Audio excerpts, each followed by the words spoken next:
Cap मंत्रा हमारे साथ है प्रति फिनमार्ट के हरीश जुजारे। बात करेंगे मार्केट्स की, स्ट्रैटेजीज की और साथ ही साथ ट्रेडिंग अपॉर्चुनिटीज की। लेकिन पहले लेकर आते हैं इस समय का बाजार का एक्शन आपकी स्क्रीन पर।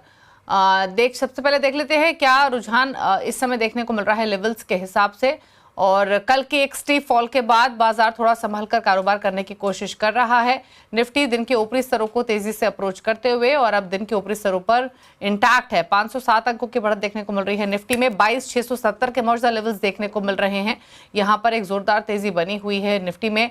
बैंक निफ्टी के आंकड़े भी दिखाते हैं आपकी स्क्रीन पर और यहाँ भी मोमेंटम तेजी का ही बना हुआ है। मिड कैप स्मॉल कैप्स में भी खरीदारी आज के कारोबार में देखने को मिल रही है। बैंक निफ्टी लगभग 1.5% से ज्यादा की मजबूती के साथ ट्रेड कर रहा है इस समय और यहाँ पॉइंट्स के हिसाब से देखेंगे तो 1150 पॉइंट की जोरदार तेजी देखने को मिल रही है इस समय। मिड कैप स्मॉल कैप्स भी दिन के ऊपरी स्तरों पर आ चुके हैं। रिकवरी यहाँ पर शानदार है। दोनों ही इंडेक्स 2 से 2.5% ऊपर ट्रेड कर रहे हैं मिड कैप्स और स्मॉल कैप्स के।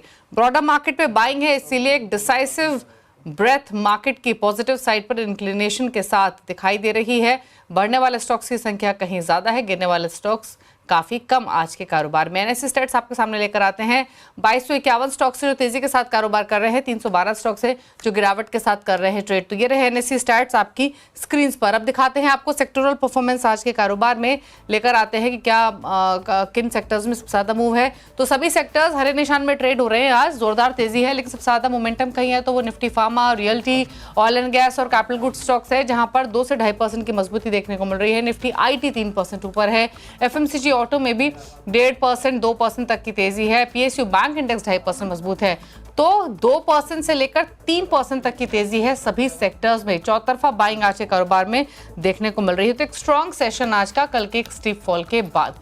लेकिन अब अपॉर्चुनिटीज कहां दिखाई दे रही है इस पर करते हैं बातचीत। हरीश नमस्कार, बताइए पहले तो निफ्टी बैंक निफ्टी पर राय रिमेनिंग सेशन के लिए तेजी वाले ट्रेडर्स क्या करें, क्या अगले लक्ष्य दिखाई दे रहे हैं? गुड आफ्टरनून दीपाली जी। मार्केट में अच्छा खासा एक रिकवरी देखने मिला है आज के दिन।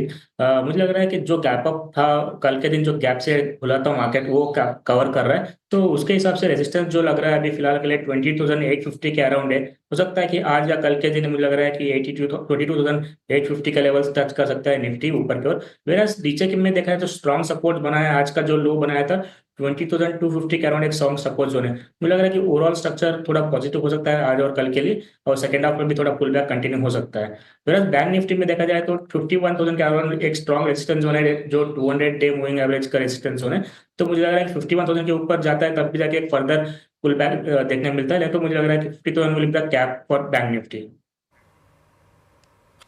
ओके, स्टॉक स्पेसिफिक अप्रोच क्या रहेगी आपकी?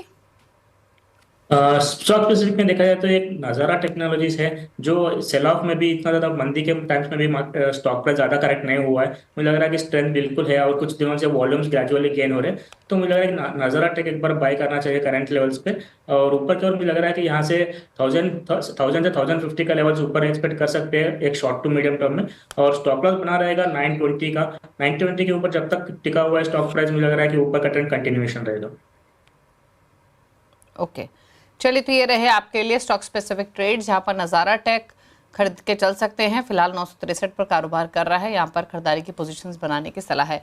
लेकिन चलिए मिड कैप्स का हाल लेकर आते हैं और दिखाते हैं आपको क्या रुझान देखने को मिल रहा है सेलेक्ट पॉकेट्स में। हालांकि आज मिड कैप्स में बढ़ने वाले स्टॉक्स की संख्या ज़्यादा है।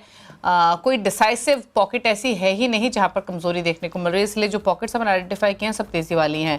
बैंक स्टॉक से शुरुआत करते हैं। बैंक ऑफ इंडिया 3.5% ऊपर, बंधन बैंक 3.5% ऊपर, बैंक ऑफ बड़ौदा में 2.5% की तेजी है। कैनरा बैंक भी 2% की तेजी के साथ कर रहा है ट्रेड आज के कारोबार में। और साथ ही कुछ और सेलेक्ट पॉकेट्स देखें तो एफएमसीजी में खरीदारी, गोदरेज कंज्यूमर 3.5% ऊपर, 5% ऊपर गोदरेज फिलिप्स, यूनाइटेड ब्रेवरीज 3% ऊपर, 2.5% ऊपर ज्योति लैबोरेटरीज आज के कारोबार में कर रहा है कारोबार। और साथ ही आज के सेशन में एनबीएफसीज में बाइंग है। पीएनबी हाउसिंग, श्रीराम फाइनेंस, चोला इन्वेस्ट, एमएनएम फाइनेंशियल मजबूती जोरदार। 5% तक की तेजी पीएनबी हाउसिंग, श्रीराम फाइनेंस में देखने को मिल रही है। बाकी स्टॉक्स भी मजबूत हैं। Pharma stock, Sequent Scientific, Marksans pharma, Biocon, Ipca laboratories जोरदार उछाल के साथ कारोबार हो रहा है। सीक्वेंट साइंटिफिक तो 7.5% ऊपर है। मार्क्संस फार्मा भी मजबूती दिखा रहा है। आईटी में रौनक, रामको सिस्टम्स 5% ऊपर, एम्फोसिस 5% ऊपर, केपीआईटी टेक 5.5% ऊपर, एलटीए माइंट्री 4.25% ऊपर कर रहा है ट्रेड आज के सेशन में। तो ये रहा फिलहाल का हाल। ये तमाम वो पॉकेट्स हैं जो जोरदार तेजी आज कारोबार में दिखाई दे रही हैं। लेकिन आगे बढ़ेंगे और कुछ खबरों की ओर रुख कर लेते हैं जो इम्पोर्टेंट है ओवरऑल मार्केट सेंटिमेंट और स्पेसिफिक स्टॉक्स के हिसाब से। और उसमें एक खबर है M&M और BYD से जुड़ी हुई। दरअसल भारतीय सरकार ने चीन की इलेक्ट्रिक कार कंपनी BYD को रेड सिग्नल दिखा दिया है। वाणिज्य मंत्री पीयूष गोयल ने साफ कर दिया है कि देश की स्ट्रैटेजिक हितों को ध्यान में रखते हुए फैसला लिया जाएगा। और डिटेल्स दे रहे हैं CNBC TV 18 के सुदर्शन कुमार। सुदर्शन, बताइए। कल वाणिज्य मंत्री का एक कमेंट आया था कि BYD जो कि चाइना की इलेक्ट्रिक व्हीकल कंपनी है वो इंडिया में मैन्युफैक्चर नहीं कर सकती है और वो पॉजिटिव होगा इंडियन ऑटो कंपनीज़ के लिए, स्पेशली M&M। अगर जो आपको याद होगा कि लास्ट मंथ एक रिपोर्ट आया था कि BYD एक मैन्युफैक्चरिंग यूनिट सेटअप करी हैदराबाद में, उसके बाद M&M के स्टॉक प्राइस में बहुत ज़्यादा गिरावट देखने को मिला था। उस दिन 6% गिरा था। अब ये पॉजिटिव क्यों है? तो अगर जो अभी की बात करें तो India built in cars, basically अगर जो बाहर आप कार बिल्ड करते हो और उसको इंडिया में एक्सपोर्ट करते हो तो उस पर टैक्स है 100%। लेकिन अगर जो यहीं पे मैन्युफैक्चर किया जाएगा और उसको बेचा जाएगा तो उस पर टैक्स रेट बहुत कम होगा। और ये M&M के लिए इसलिए पॉजिटिव है क्योंकि BYD के जो अधिकतर कार्स हैं वो M&M का कार का जो प्राइसेज जो रिसेंटली इन्होंने 2 कार इलेक्ट्रिक व्हीकल्स लॉन्च किया था वो मैच करता है, इसके लिए वो नेगेटिव देखा जा रहा था। लेकिन ये वाणिज्य मंत्री के कमेंट के अभी उसका एंट्री पॉसिबल नहीं हो सकता BYD का, ये पॉजिटिव होगा। आइए सुनते हैं वाणिज्य मंत्री ने क्या कहा है। Well, we need to be convinced that they will work by the rules of the game, and several unfair practices which are gradually coming to light as more and more companies come to us with what's happening, the kind of dumping that's happening in steel, for example. I mean, as these practices come to light, we have to be cautious in whom we allow to invest in the country. We have to be cautious about our strategic interests, our security interests. So it's a mix of many issues before we are able to take that decision.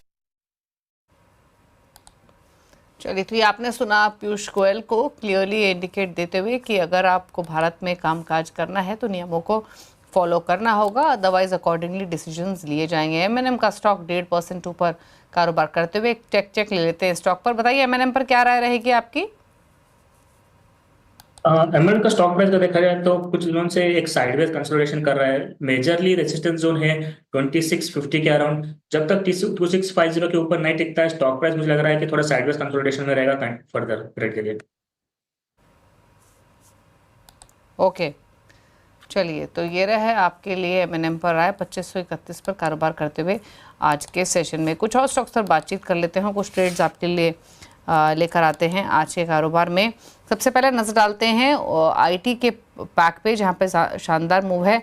IT में कोई opportunity दिख रही है क्या? Although आज अच्छा run up दिखा चुके हैं ज़्यादातर स्टॉक्स, इंडेक्स भी डेज हाई पर है। कोई ऐसा ट्रेड दिख रहा है क्या जहाँ पर नई पोजीशंस बनाई जा सकती हों मौजूदा रनअप के बावजूद भी? दीपाली जी, एक HCL टेक्नोलॉजीज है जो स्टॉक प्राइस देखा जाए तो रिसेंट में एक शार्प फॉल देखने मिला है। मुझे लग रहा है कि थोड़ा पुल बैक कंटिन्यू देख सकते हैं HCL टेक्नोलॉजीज में, जो कि 50-20 15-10 लेवल्स के ऊपर बाउंस कर सकता है करंट लेवल से। तो HCL तक थोड़ा बेटर लग रहा है करंट लेवल्स पे देखा जाए।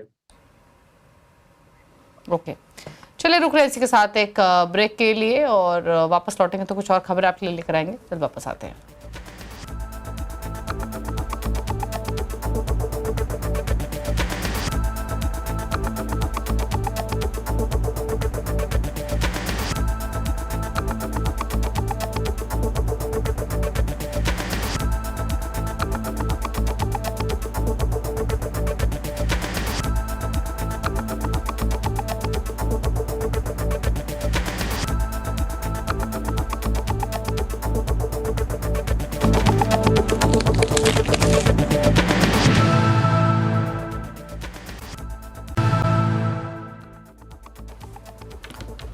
आप देख रहे हैं मिड कैप मंत्रा। मार्केट्स डेज हाई पर ट्रेड करते हुए निफ्टी बैंक निफ्टी दिन के ऊपरी स्तरों पर कारोबार कर रहे हैं और मिड कैप स्मॉल कैप में भी सिमिलर प्राइस एक्शन देखने को मिल रहा है। तेजी के साथ कारोबार करते हुए दोनों इंडेक्स दिन के ऊपरी स्तरों पर इस समय ट्रेडिंग होते हुए दिखाई दे रही है।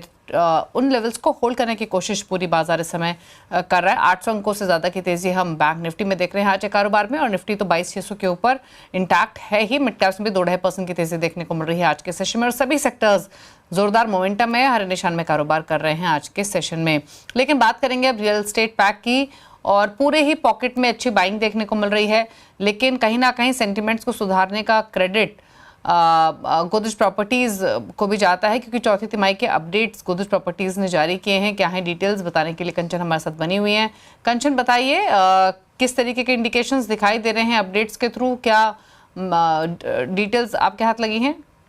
अगर हम क्वार्टर 4 के नंबर्स की बात करें तो नंबर्स हमें काफ़ी ज़्यादा रोबस्ट साइड में देखने को मिले हैं। वॉल्यूम्स में अच्छी खासी ग्रोथ है, कंपनी के सेल्स वॉल्यूम में अच्छी खासी ग्रोथ देखने को मिली है। अगर पर्टिकुलरली क्वार्टर 4 के नंबर की बात करी जाए तो 87% का हमें यहाँ पे इजाफा देखने को मिला है YoY बेसिस पे। और अगर पूरे फिस्कल ईयर 25 की बात करी जाए तो वहाँ पे 31% की जो ग्रोथ है वो आती हुई दिखाई दी है। वॉल्यूम में 29% का अपसाइड है। और अगर क्वार्टर 4 के नंबर ऑफ सोल्ड हाउस की बात करी जाए तो वो 3,703 के हैं, यानी कि इन क्यूमुलेटिव फिस्कल ईयर 25 पे ये टोटल नंबर आके पहुंच गया है 15,302 घर पे। इसके साथ ही साथ कंपनी के जो ये रोबस्ट सेल्स हमें देखने को मिली है उसको सबसे बड़ा कंट्रीब्यूशन दिया है नए लॉन्चेस ने, और साथ ही साथ इस बार कंपनी ने अपने हाईएस्ट एवर बुकिंग वैल्यू को भी अचीव कर लिया है। और यही नहीं बल्कि अगर जो कंपनी की अगर हम एनुअल गाइडेंस की तरफ नजर डालें तो कंपनी ने अपनी एनुअल गाइडेंस का 109% को अचीव करा है, जो कि काफी बड़ा माइलस्टोन है गोदरेज प्रॉपर्टीज के लिए। और जो क्वार्टर 4 के नंबर में हमें अच्छी खासी ग्रोथ देखने को मिली है, it is basically led by जो हमें हाई डिमांड देखने को मिल रही है पर्टिकुलर सेक्टर के अंदर। आइए एक बार बात कर लेते हैं कि जो मेजर लॉन्चेस है उससे वहां पे कितना कंट्रीब्यूशन आता हुआ दिखाई दिया है। गोदरेज का जो पहला लॉन्च है रिवरीन जो कि नोएडा में है, उसकी जो टोटल बुकिंग वैल्यू की बात करी जाए तो वो 2,000 करोड़ के आंकड़े को पार कर चुकी है। यही नहीं बल्कि गुरुग्राम में एस्ट्रा जो इनका प्रोजेक्ट है उसकी जो बुकिंग वैल्यू है 1,000 करोड़ के आंकड़े को पार करती हुई नजर आई है। और मेडिसन जो कि हैदराबाद में है उसकी भी जो बुकिंग वैल्यू है वो भी 1,000 करोड़ के आंकड़े को पार करती हुई नजर आई है। अगर सिटी वाइज बात करी जाए तो यहाँ पे भी एक अच्छा खासा कंट्रीब्यूशन आता हुआ दिखाई दिया है। पहला नंबर आता है दिल्ली NCR का, जहाँ पे 10,500 करोड़ का आंकड़ा पार होता हुआ नजर आया है। मुंबई बेंगलुरु की मुंबई की अकेले बात करी जाए तो 8,000 करोड़ का आंकड़ा, बेंगलुरु की बात करी जाए तो 5,000 करोड़ की बुकिंग वैल्यू यहाँ से भी हाथ लगती हुई नजर आई है। तो ओवरऑल अपडेट्स रोबस्ट है। शुक्रिया आपका कंचन ने डिटेल्स बताने के लिए। एक राय ले लेते हैं हरीश की गोदरेज प्रॉपर्टीज पर ही। हालांकि स्टॉक जहां खुला वहां से थोड़ा हल्का ही हुआ है, लेकिन अभी भी 2.5% ऊपर ट्रेड कर रहा है, लेकिन रियलिटी में बाकी स्टॉक्स में भी अच्छा एक्शन बना हुआ है। गोदरेज प्रॉपर्टीज पर तो आपकी राय चाहिए ही, इसके अलावा कोई और रियल एस्टेट स्टॉक जो रेडार पर है आपके? दीपक जी, अगर गोदरेज प्रॉपर्टीज की चार्ट देखते हैं तो फरवरी से लेकर अभी तक एक 1900 के लेवल्स के आसपास स्ट्रॉन्ग बेस बना हुआ है और उसके ऊपर ही स्टॉक कंटिन्यूअसली होल्ड कर रहा है। तो मुझे लग रहा है कि जब तक 1900 का लेवल जो होल्ड करता है तो एक वापस पुल बैक देखने मिल सकता है 2250 और 2300 के आसपास तक। तो मुझे लग रहा है कि 1900 is the key support zone, तो उसको थोड़ा वॉच करना चाहिए। उसके नीचे ही थोड़ा वीकनेस होगा, नहीं तो मुझे लग रहा है कि बाउंस बैक बिल्कुल देखने मिल सकता है। ओके, बाकी कोई रियल एस्टेट स्टॉक जो आपको बेहतर लग रहा हो? मुझे लग रहा है कि एक लोधा प्रॉपर्टीज है, लोधा मैक्रोटेक डेवलपर्स है, जो मुझे लग रहा है कि थोड़ा बेटर है सेटअप में, क्योंकि जिस तरीके से एक ट्रिपल बॉटम का फॉर्मेशन बना है नीचे लेवल्स पे, वहां से कंटिन्यूअसली बाउंस बैक देखने मिल रहा है। मुझे लग रहा है कि लोधा जो है बेटर रहेगा इसमें टारगेट करने के लिए रियल एस्टेट सेक्टर में, जो कि मुझे लग रहा है कि यहाँ से करंट लेवल्स पे अभी भी 78% ऊपर लेवल्स देखने मिल सकता है, जो 1300 के लेवल से ऊपर के और रेजिस्टेंस आ रहा है फिलहाल के लिए। ओके, चलिए, तो ये बात हुई आपके लिए रियल एस्टेट स्टॉक्स पर। लोधा डेवलपर्स पर भी चर्चा हुई जो कि 1140 के आसपास कारोबार करते हुए दिखाई दे रहा है आज के सेशन में। लेकिन फैक्ट तेजी पूरे ही रियल एस्टेट पैक में बनी हुई है आज के सेशन में। बाकी स्टॉक्स भी एक अच्छी स्ट्रेंथ के साथ ही कारोबार कर रहे हैं। रुक रहे हैं एक ब्रेक के लिए, ब्रेक के उस पर बात करेंगे टाइटन की। टाइटन आज चमक रहा है, क्या है कारण, बताएंगे एक छोटे से ब्रेक के बाद।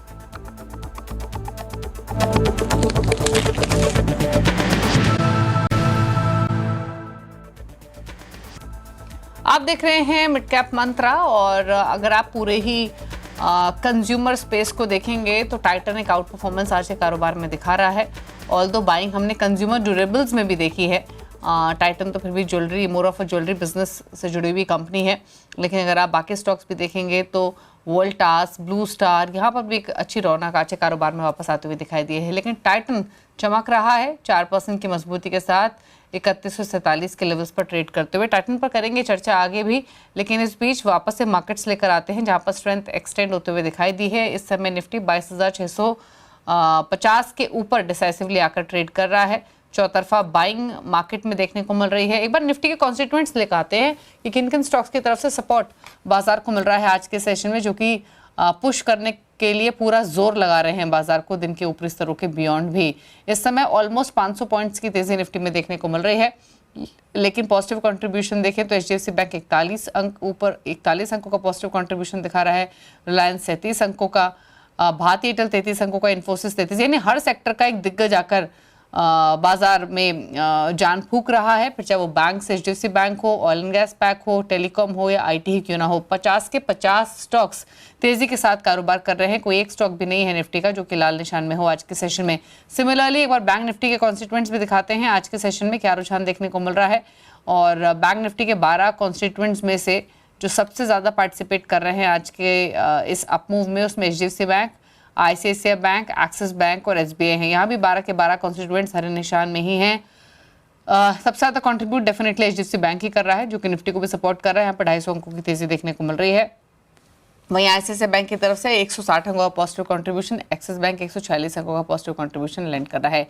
इंडिया विक्स में 9% की गिरावट, यानी घबराहट का इंडेक्स, जहां पर अब सेंटीमेंट्स थोड़े से सुधरते हुए दिखाई दे रहे हैं आज के सेशन में। तो ये रहा फिलहाल मार्केट का एक क्विक अपडेट, जहां पर मोमेंटम फिलहाल दिखाई दे रहा है। चलिए इस बीच कुछ और स्टॉक्स पर चर्चा, इंडेक्स पर ही राय ले लेते हैं। अच्छा, एक बार इंडेक्स पर रिविजिट करेंगे, आपके लेवल्स क्या रहेंगे हरीश, और क्या likely target still market closing आप एक्सपेक्ट कर रहे हैं निफ्टी में? निफ्टी में देखा जाए तो इंडेक्स आज के लिए देखा जाए तो 700 से 750 के अराउंड तक हम लोग एक्सपेक्ट कर सकते हैं और फर्दर एक 100 पॉइंट्स यहाँ से। लेकिन मुझे लग रहा है कि ओवरऑल सेटअप अभी थोड़ा स्ट्रेंथ है ही, इंट्राडे में के हिसाब से देखा जाए तो थोड़ा स्ट्रेंथ कंटिन्यू दिख रहा है। तो मुझे लग रहा है कि 22,700 से लेकर 750 लेवल्स के आसपास इंट्राडे के लिए रेजिस्टेंस जोन बना रहेगा। ओके, चलिए तो ये राय रही निफ्टी पर। बाकी कुछ और स्टॉक्स पर भी बातचीत कर लेते हैं और देख लेते हैं क्या रुझान देखने को मिल रहा है। कुछ और पॉकेट्स लेकर आते हैं। अच्छा, फार्मा स्टॉक्स में भी एक अच्छा एक्शन आज के कारोबार में देखने को मिल रहा है। इस बीच हुडको के स्टॉक को दिखाते हैं आपको, 203 के आसपास कारोबार कर रहा है। खबर आ रही है कि MMRDA को के साथ MOU कंपनी ने साइन किया है फंड रेजिंग के लिए। स्टॉक 203 पर ट्रेड कर रहा है 4.5% ऊपर। इसी पर एक राय ले लेते हैं। देखिए एक बार हुडको को, बताइए क्या राय रहेगी। अगर हुडको का चार्ट स्ट्रक्चर देखते हैं तो कल का गैप डाउन हुआ था, आज फिर से एक बार रिकवरी देख के 50 डे मूविंग एवरेज के आसपास ऊपर ट्रेड कर रहा है।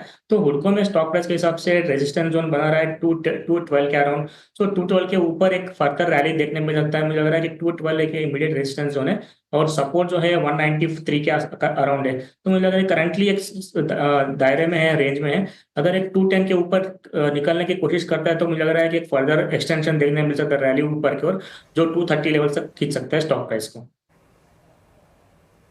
ओके, तो ये रही राय आपके लिए हुडको पर, जो 4.5% ऊपर कारोबार कर रहा है आज के सेशन में।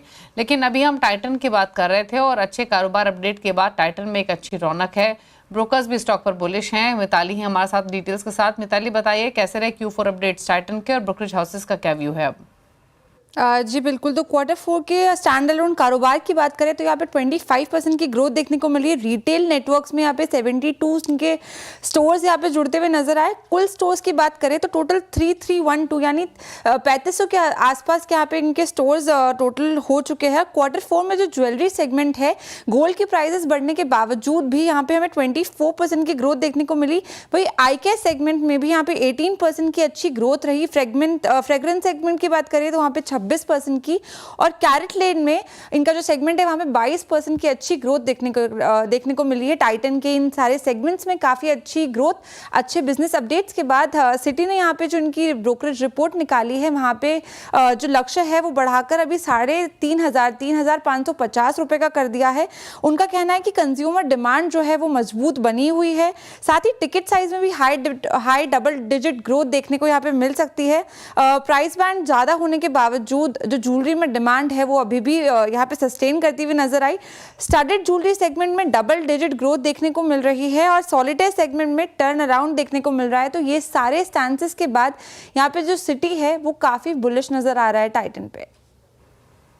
ओके, शुक्रिया आपका मिताली। और इस बीच यहाँ से सीधे रुख करते हैं भारत मंडपम का, जहां राइजिंग इंडिया समिट में मिस्टर हरदीप पुरी बोल रहे हैं। रुख करते हैं उनकी तरफ। But we have also raised the excise duty on petrol and diesel by 2 rupees. Now there was a big halla yesterday when they saw the finance ministry notification. Arey, बढ़ गया दाम मतलब. Arey, we clarified the दाम at the petrol retail point will not go up. It will remain the same. What we'll do is we'll collect some resources which will help, because we are committed to those oil companies. When they last time they incurred a loss of 28,000 crores on gas, we compensated them by 22,000 crores. So this is to do that. Now you come to the second part of your question. Oil prices are coming down. Wonderful news. You know something? We spend something like $150 billion a year on oil imports. If the oil price is down 20%, which means we save 30% overall, $30 billion. That is the value of our exports. So it's good news. But all things good, my friend, have to be sustained. If the oil price today is 61.89, yesterday, I don't know what it is as of this morning because I've been in functions like this. Today we are carrying 45 days of reserves. The price in beginning January for oil was $83 a barrel. And if I take the average of the 45 days, it comes to something like $75 a barrel. Now, if the price goes even from 60 to 65 or more, yes, the oil marketing companies will have headroom to bring prices down. But it's a deregulated sector. I can't keep telling them, acha petrol or diesel pe bhi under recovery kar lo or gas pe bhi kar lo. But they are called very responsible corporate citizen. They're very good people. They helped us out on gas. We are compensating them. And petrol and diesel, let your red attire of the day signal that if the trend remains like this, yes, they will bring the prices down. But that's the criticism. The criticism is कि चाहे वो 100 रुपया barrel हो या 60 रुपया barrel हो, consumer 100 रुपया दे रहा है. नहीं 95 रुपए 100 रुपए दे रहा है. एक आप काम करिए, आपके पास बहुत रिसोर्सेज है, बहुत इन्फ्लुएंशियल चैनल है न्यूज 18. आप एक लिस्ट बनाइए कि सबसे ज्यादा हल्ला पेट्रोल और डीजल प्राइसेस पे कौन करता है, और मैं रिजल्ट आपको अभी बताता हूं. एक ऐसी आइडियोलॉजी के लोग हैं, एक पॉलिटिकल पार्टी है, मैं नाम नहीं लेता, उनकी 2-3 जगह शायद सरकार बची हुई है जहां पे वो नेशनल लेवल से 10-12 रुपए ज्यादा चार्ज करते हैं, और जब ये प्राइस की बात होती है सबसे ज्यादा हल्ला वो मचाते हैं. भाई साहब, बीजेपी रूल स्टेट्स में और उन स्टेट्स में 10-12 रुपए का फर्क है. अगर आप देखिए difference between Lucknow and non BJP state near by, 10 rupees difference. If you see between Assam and another non-BJP state closest to that, I didn't name West Bengal. I didn't name it, but proximity में देखो तो वही आती है. देखिए ये this is hypocrisy of the highest order. और ऐसा है जिनको कुछ चीज की समझ नहीं. अरे आप बात कर रहे हो, अब मैंने कहा भैया जो स्टॉक हमने लिया है 45 दिन का, उस पे वो that was not bought at 60. I think it's a very legitimate point to make when the stock which you are holding was bought at 60. आपकी दुकान में माल भरा हुआ है जो आपने 80 रुपए पे खरीदा है और कहा आप 60 रुपए हो गया, उसको लॉस में बेच दो, कैसे होगा? पर हरदीप जी, जब 100 तक दाम बढ़े थे तब भी ये 45 डेज का बफर था.